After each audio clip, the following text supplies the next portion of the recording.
Bonjour tout le monde. Comment ça va?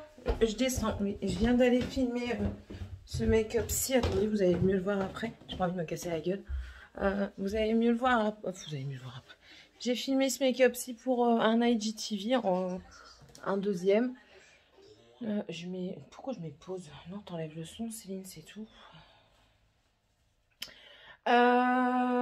Oui, donc voilà, j'ai filmé ça pour un IGTV. C'est avec la palette Fire de chez Makeup Revolution. Aujourd'hui, rien de particulier, mais vraiment rien du tout parce que bah, je dois faire du rangement encore. Je vais m'asseoir 5 minutes. Est-ce que je vais trouver un endroit de ce putain de mur qui sera pas dégueulasse à cause des gosses? Ouais, j'ai envie de gueuler. Oh bah tiens, j'ai le calendrier devant moi. Donc je disais, aujourd'hui rien de spécial, je dois faire la chambre des enfants. Ce matin, avant d'aller à l'école, avant de les amener à l'école, j'ai déjà enlevé les draps des nains.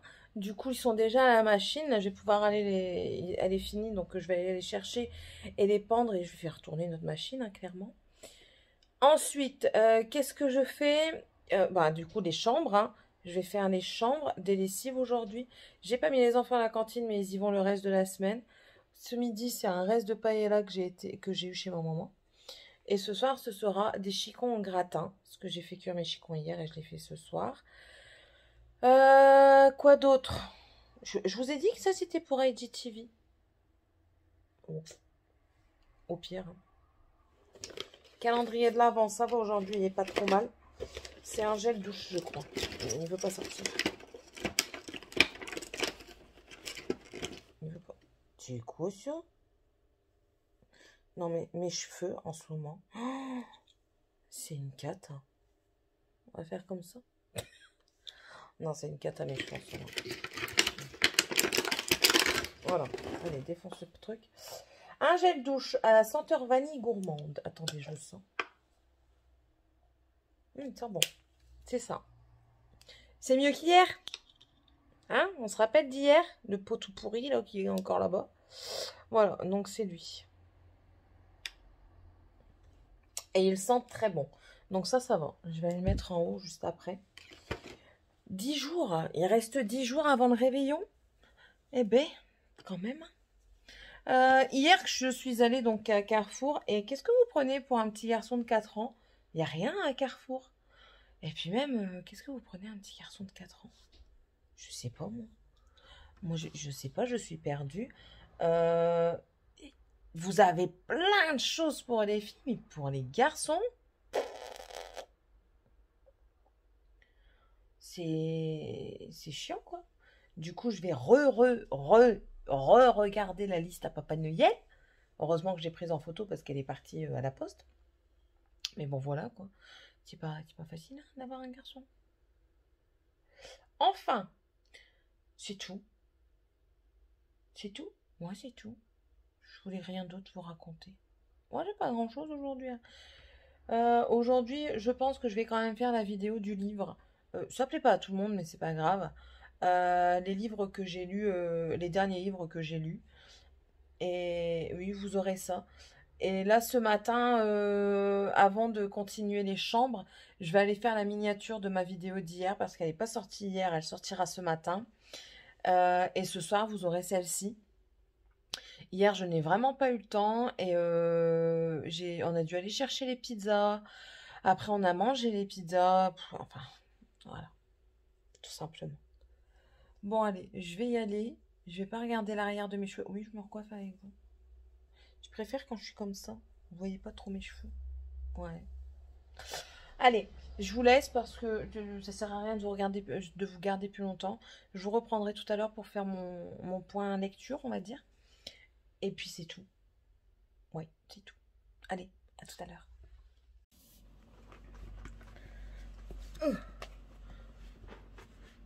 Voilà. On va pas s'attarder trop là-dessus, mais je tenais quand même à vous en parler parce que c'est ce que j'aime, c'est la lecture. Donc c'est parti. Je vais déjà vous parler de ceci. C'est l'Épouvanteur. Donc c'est la saga des Épouvanteurs. Moi du coup j'ai lu jusqu'au tome 8. 8. Et ça, c'est un en dehors du tome, donc c'est un hors-série.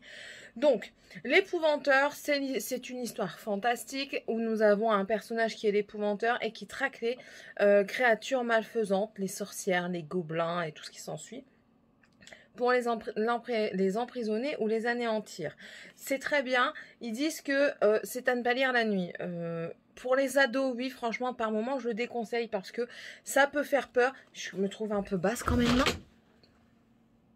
Attendez. Hop. Ça peut faire peur. Mais bon, voilà, pour nous, lecteurs aguerris, ça passe. J'aime bien l'histoire. C'est bien ficelé. J'essaye de pas trop spoiler. Hein. C'est bien ficelé. On retrouve bien à chaque fois une chronologie dans les histoires. Parce qu'il y a certaines sagas, la chronologie, elle est en freestyle. Mais bon, voilà. Ça reste des bons tomes ados. C'est de la jeunesse. Hein, c'est de la fantastique jeunesse. Quelque chose comme ça. Je vous les conseille. C'est très agréable à lire. Et c'est rapide. Hein, c'est pas compliqué. Les phrases ne sont pas très compliquées. C'est quand même assez facile à lire. Les écritures ne sont pas toutes petites. Donc voilà. Ce sont des très bons livres, je vous les conseille à vous, adultes, comme aux adolescents, qui aiment ce genre de livres et qui aiment lire, bien sûr. Et ensuite, pareil, dans l'inédit, celui-ci, je l'ai un peu plus aimé. Pourquoi? Parce qu'on retrouve justement l'histoire de certaines créatures que l'on a déjà eues dans les précédents livres, donc dans la saga. J'ai aimé Meg Skelton, qui est une sorcière. Voilà, on voit vraiment... c'est l'histoire en plus approfondie. Ça reste... Parce qu'en fait, on découvre des histoires d'amour dans les sagas, mais on s'étale pas dessus. Tandis que là, on s'y attarde un petit peu et on comprend plus ce qui se passe, on comprend plus pourquoi l'épouvanteur est comme ça. Bon, voilà. C'est très bien. Si on veut approfondir la connaissance des personnages de la saga d'épouvanteur, ce tome est très bien. Donc c'est les sorcières de l'épouvanteur. Il y en a encore un autre, je pense que c'est les bestiaires le bestiaire de l'épouvanteur, donc tout ce qui est en rapport avec les bêtes. Donc voilà, celui-ci, je vous le montre mieux, voilà. Ensuite, c'est pour ça que je vous dis que ça va vite, parce que c'est des sagas hein, que j'ai surtout lu. J'ai lu le tome 5, 6, 7, 8 de la confrérie de la Dague Noire. Donc voilà, c'est comme ça. Ce sont des livres Bitlit. La Bitlit, c'est une littérature de morsure, à proprement traduit.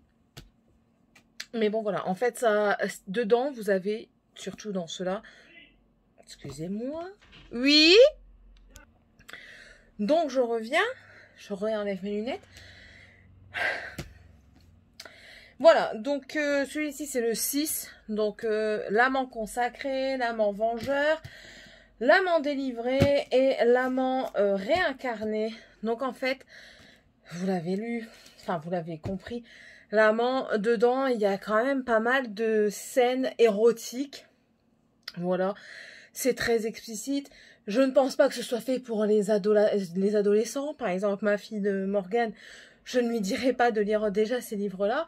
Elle attendra un petit peu. Je pense que vers 16-17 ans, hein, de toute façon, il ne faut pas se leurrer. Hein, les enfants à 16-17 ans, ils sont déjà bien avancés question sexualité. Hein, par moment, ils en savent plus que vous. Donc voilà. Dedans, il y a beaucoup de scènes explicites. Mais vous avez toujours une histoire derrière et ça suit son cours. Les tomes se suivent.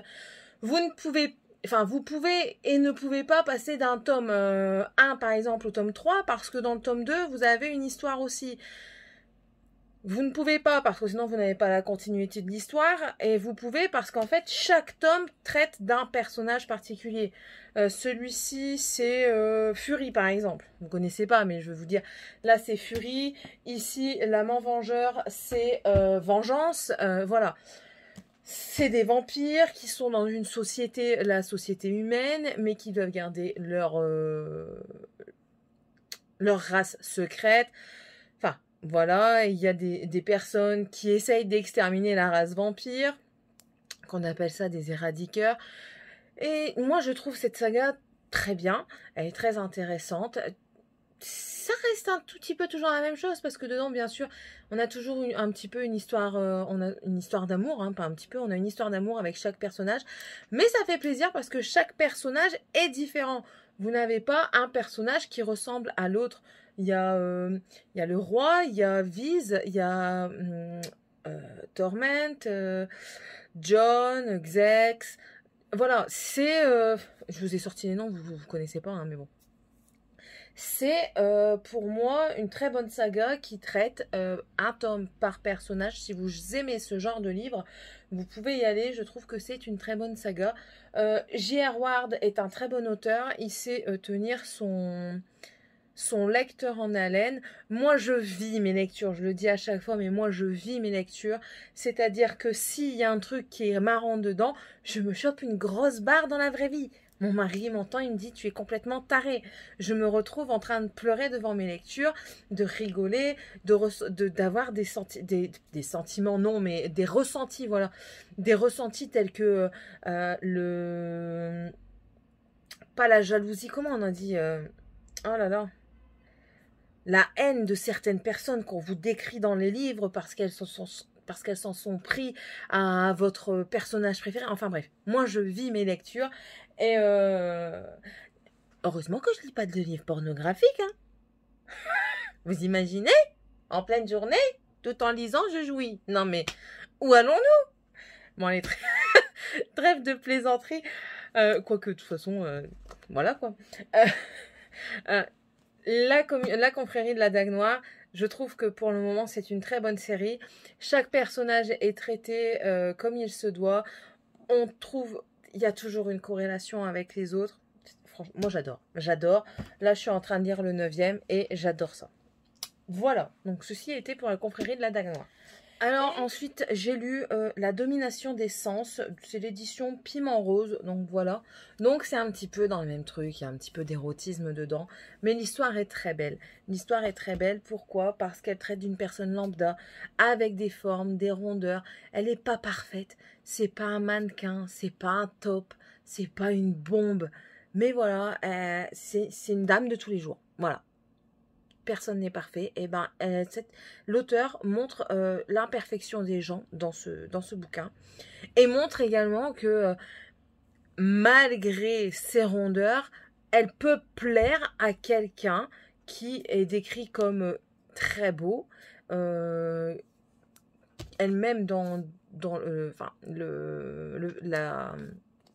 la femme principale de ce livre le dit elle-même comme quoi il ne doit avoir que des mannequins dans sa vie et qu'elle ne comprend pas qu'il s'intéresse à elle. Enfin bref. Voilà, donc vous avez un petit peu le but de l'histoire. Il s'intéresse à elle. Le monsieur, donc Adam, s'intéresse à elle. Mais il veut pas en fait. C'est plus fort que lui, c'est une obsession. Et il veut traiter cette obsession comme une maladie. Comme une maladie, c'est-à-dire que il veut s'en dégoûter. Il veut en user et en abuser pour s'en dégoûter, comme si nous, et je vais prendre un exemple du quotidien, vous mangez du caramel ou du chocolat au caramel, admettons aller du chocolat au caramel, vous allez en manger tous les jours, tout le temps, tout le temps, tout le temps, ça va vous écœurer, ça va vous dégoûter, vous n'en voudrez plus. Eh bien lui, il part de ce principe-là. Si je l'ai tout le temps avec moi, mais alors tout le temps, tout le temps, tout le temps, elle va m'énerver, elle va me dégoûter, j'en voudrais plus. Mais il a une façon particulière de s'y prendre. Et j'ai jamais vu ce genre de récit, en fait, ce genre de tournure dans un bouquin. Et du coup, ça change. De un, le personnage féminin change. La façon de tourner l'histoire change. Et voilà, c'est tout. Enfin, il n'y a que ces deux choses là. Mais bon, voilà. Il y a des retournements, bien sûr, c'est pas plat, hein. Il y a des choses qui se passent, mais ça change. Moi, j'aime bien ce genre de lecture. 51 degrés quand il est sorti, moi, je les ai lus tout de suite. C'est un tout petit peu pareil, mais il y a des choses qui changent, ce qui fait que la lecture est plus intéressante. Voilà. Parce que 51 degrés, maintenant, on en a des bifurcations dans tous les sens qui reviennent toujours à la même chose. Et, enfin, c'est lassant, quoi. C'est lassant. Bref. comme vous l'avez un petit peu compris, mes lectures tournent principalement autour de l'érotisme. J'en ai pas honte, hein, sinon je ferais pas la vidéo là maintenant. Ça me plaît, ça me plaît. Moi j'ai beaucoup d'imagination, hein. Je pourrais m'imaginer avec un vampire, seul dans son manoir hanté, qui soit hyper musclé. Mais attention, hein, dans ces conditions-là, moi je suis une pure bombasse. Hein. Ah, je m'égare, je m'égare. Mais bon, voilà. Voilà un petit peu mon style de lecture. Mon style principal de lecture, c'est la bitlite. Donc, tout ce qui traite des vampires, des loups-garous et tout ça. Tout ce qui mord, en fait. Donc, mes points de lecture sont quasiment axés sur ça. Après, j'aime les livres qui tournent vers l'érotisme, vers le fantastique. J'aime aussi les biographies. J'aime également... Il est où? Ah bah non, je ne l'ai pas ici. Enfin, voilà. J'aime pas les livres d'horreur. Hein.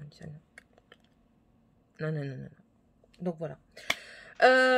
Vous savez un petit peu mes lectures, ce que je pense de ce que j'ai lu là maintenant.